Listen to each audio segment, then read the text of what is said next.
President Cyril Ramaphosa says South Africa will work closely with the US and President Donald Trump. This comes after the American president-elect threatened BRICS Plus countries. Trump commented on X that should the nations move away from trading in the dollar, relations would be soured and the countries will face 100% tariffs. But Ramaphosa says that all parties need to sit down and have proper discussions on the matter.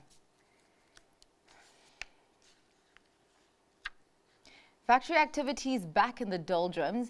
ABSA's Purchasing Managers Index has slipped into contraction territory, coming in at 48.1 points in November. That's from 52.6 the previous month. This signals a loss of recovery momentum and reflects volatile conditions for the sector and persistent demand pressures. The index shows lower production levels, weak local demand and rising costs during the month, but optimism is still holding. The index measuring expected business conditions in 6 months remains steady at 62.3. This highlights manufacturers' continued confidence despite uncertain global and local economic conditions. Naspers has posted a 74% jump in half-year core headline earnings. That's thanks to accelerated growth and improved profitability at its e-commerce business. A statement from the technology investor says that the results show the firm's continued commitment to deliver profitable growth. It expects to continue on this path by accelerating its pace of innovation and investing with an AI-first mindset. Taking a closer look at Naspers' Dutch subsidiary Prosus, the firm has reported an 89.5% jump in half-year core headline earnings. This was driven by accelerated growth and improved profitability of its e-commerce businesses and China's Tencent. Nampak is reaping the benefits of its turnaround strategy. The packaging group is back in the black. For the year to end September, headline earnings per share from continuing operations came in at 13.78 rand. That's from a previous loss of 468 rand. The group says its outlook is promising as its core business is well capitalized and poised for growth and sustained earnings. Robust, that's how Alex Forbes has described its half-year results. South Africa's biggest retirement fund administrator has posted a 12% rise in operating income. That's thanks to the consolidation of acquisitions completed in the previous financial years. The firm also attributed the rise to inflationary increases from within its retirement and a healthcare consulting client base, as well as higher than expected two-part claims volumes and high client retention. An interim dividend of 22 cents per share has been declared. This reflects an increase of 10% on the prior period. Standard Bank's headline earnings grew by low to mid-single digits in rand terms in the 10 months to end October. Africa's largest bank by assets says the group's performance in rands was diluted by currency devaluations in various countries across the continent and the recent strength in the local unit. On a constant currency basis, headline earnings grew by mid-teens during the period. Avenger has sold the shares it owns in property holding and investment company Demo Point. Collins Property Group will pick up the holding for 96 million rand. This will be paid in cash. Avenger says the move is in line with its strategy to dispose of non-core assets.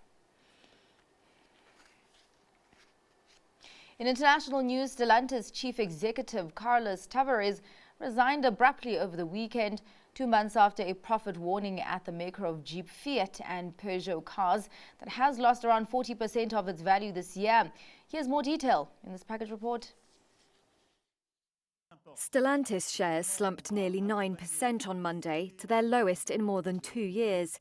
It came after CEO Carlos Tavares resigned abruptly on Sunday, deepening investors' worries about efforts to turn around the world's number 4 car maker. It's also just 2 months since a profit warning at the maker of Jeep, Fiat and Peugeot cars. Stellantis stock is down 45% so far this year.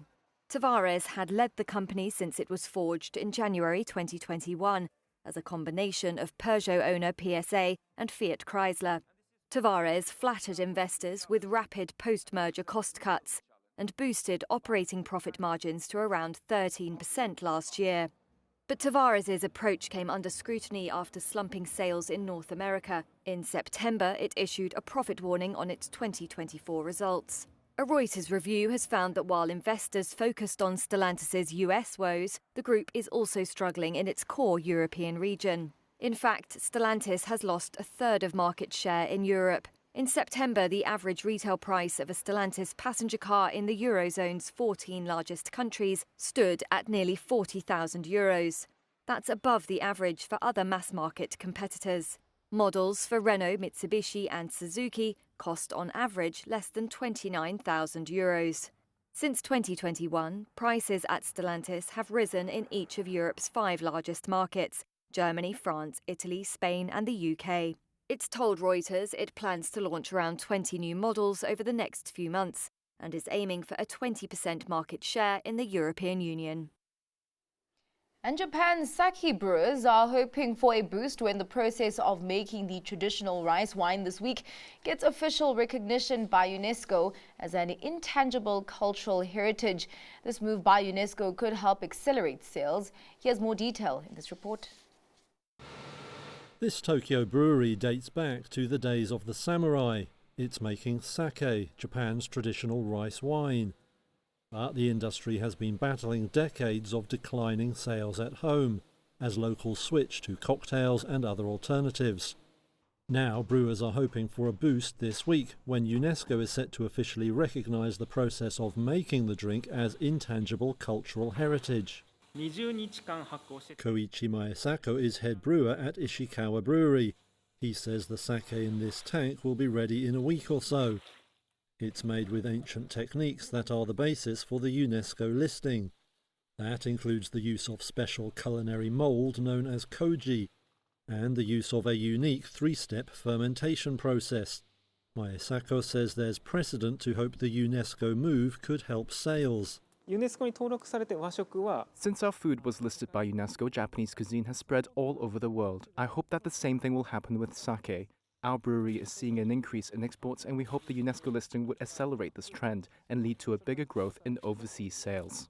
But waning domestic demand isn't the only challenge for Japan's sake brewers. Unseasonably warm weather has also seen a poor rice harvest, hitting the quality of the grain and driving prices higher. That has made it challenging to produce an affordable product. Now UNESCO is due to formally endorse sake's listing at a meeting in Paraguay this week. With exports already rising, brewers hope that will see the drink follow sushi in conquering global markets.